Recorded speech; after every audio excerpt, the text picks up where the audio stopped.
Today was the 85th live letter and is focused on patch 7.2. Though before we go into what is coming with the patch, the developers wanted to mention that they are currently working on a fix for the major issue with the Blacklist add-on. Because the add-on is allowing people to see all of your characters even if you have blacklisted them. But we should get more information about this come 7.2. Now into the patch content. Patch 7.2 is called Seekers of Eternity and will be releasing around late March. So we still got a ways to go before we actually start getting some new content. With the patch we are getting a new main scenario quest and a new Allied Society quest with the Mamulja. We are getting more Hildebrand quests and a new side quest with the Corn Servant. We're getting new Elegant Tombstones. This time it is the Elegant Tombstones of Mathematics. I do wonder if they will one day just run out of names for these things. The Sunken Temple of Karn is getting a duty support.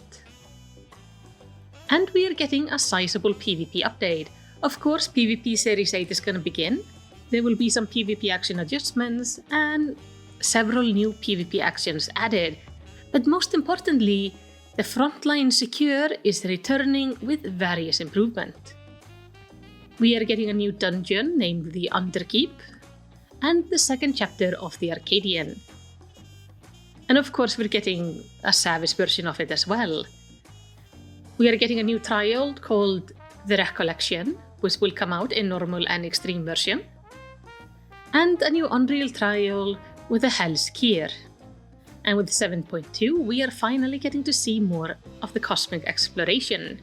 In it, we will collaborate with players from our world to explore the cosmos in a new activity designed for crafters and gatherers. And we will be discovering a new star arrive for exploration in each of the following major patches of Dawntrail. Apparently, we will be nurturing the development of planets by completing missions and events as a community. And as we are there, we are gonna see our base grow, which is gonna be very interesting. Now, from my understanding, some people are saying this reminds them of the Isgardian Restoration. Sadly, I was not around during the time, but I heard it was very good, so I hope this is gonna be half as good as that. Though personally, the visual aesthetics of this don't really appeal to me, but I'm hoping the story is gonna be interesting. But we will be getting more details in the next live letter. Then we got also to see a little bit about the new field operation called Occult Crescent. There in the treacherous waters of the Shades Triangle lies the Occult Crescent, an isle shrouded in mystery. Should you wish to unveil its secret, you must explore the unmapped terrain and battle against the isle's inhabitants. This very much reminds me of Bosia and Eureka, as in the fact that you seem to be able to either group up with other players or simply join them in fights to take down bigger opponents. And there will even be apparently some larger scale boss battles, along with a raid which will allow a group of up to 48 players. That is gonna be a lot of people on your screen. To be able to enter the island, you must have at least one Disciple of War or Magic at level 100. And as you explore, you will increase your knowledge of the area, greatly influencing the outcome of battles against creatures of the isle. And like with Eureka and Bosia, there are going to be some unique mechanics here. This time, while you're on the island, you will have access to unique jobs known as Phantom Jobs. When they are equipped, they will grant you new actions that can be used with your main job. One example they made is you could be a warrior and then take the Phantom Job Monk, giving you access to such things as Phantom Kick or Occult Counter.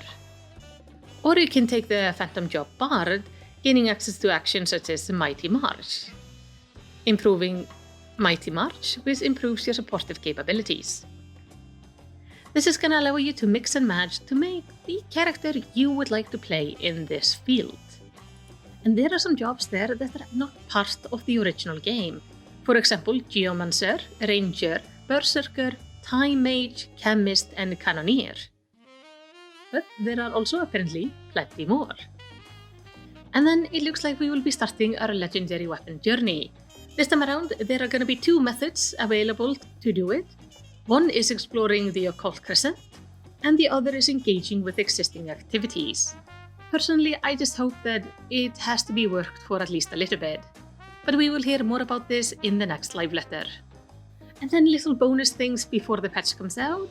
In patch 7.18, which is scheduled for February 25th, we are getting a new emote, which is a collaboration emote with the instant cameras from Fujifilm.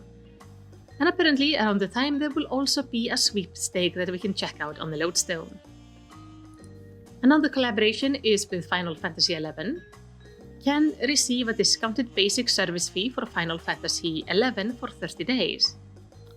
So basically, if you have a subscription right now for Final Fantasy XIV and you sign up for Final Fantasy XI, you will get a 50% discount for the first 30 days of playtime that you buy.